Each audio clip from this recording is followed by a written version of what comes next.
Jason, I'm noticing that just over 3 weeks ago, July 24th, you said you deleted Twitter from your phone, but I see a lot of tweets since then. Does that speak to this kind of love-hate relationship that users seem to be having as Twitter seeks to clean up its platform?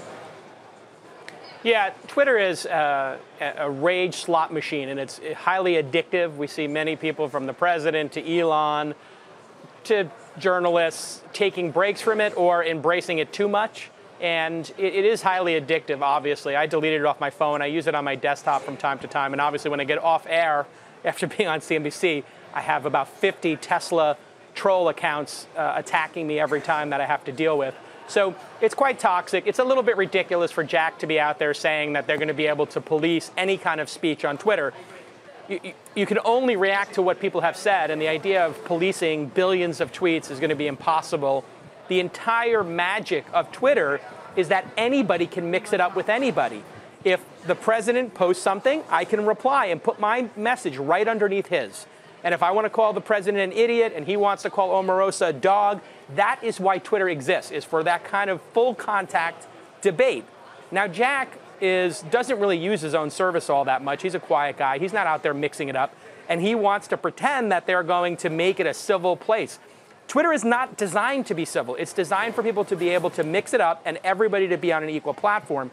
If they try to reverse engineer Twitter into being like Facebook, where you can't just put yourself on somebody else's wall, you can't go onto a journalist or a celebrity's or an author's page and challenge them, well, that kills the whole reason for Twitter to exist.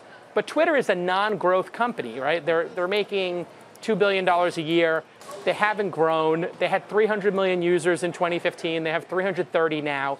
The service reached its natural audience, and they made a critical error where they're trying to figure out how to make it grow again. They shouldn't try to figure out how to make it grow, because it won't. Jason, it's the inverse of that argument, is that there are people who otherwise would be on the service, find it too uncivil, and with more protections would on board. You don't think that's possible?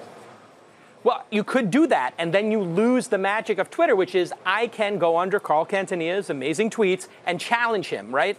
And so now it just starts to look like Facebook, which I often do, and that's the idea. So what Twitter could have done to make a meaningful business, and they totally screwed up, was buying smaller companies and using this 300 million strong, fervent, opinionated influencer social network to build those other services. Vine and Periscope were amazing assets that they totally destroyed.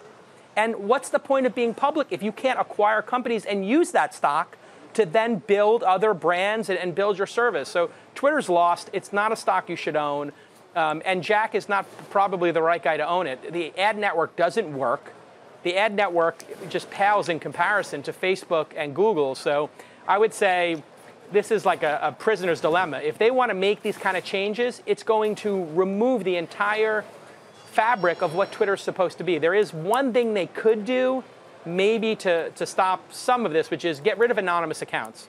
If they got rid of anonymous accounts, that would change the whole nature, because anybody who's opinionated or a woman or an African-American woman on Twitter, they will receive so much harassment from anonymous accounts. It is insane. And I don't know why they don't do that beyond the fact that it would tank the stock. And whenever they take the medicine and get rid of bot accounts, the stock tanks, which shows you how dysfunctional long-term thinking is in a public stock.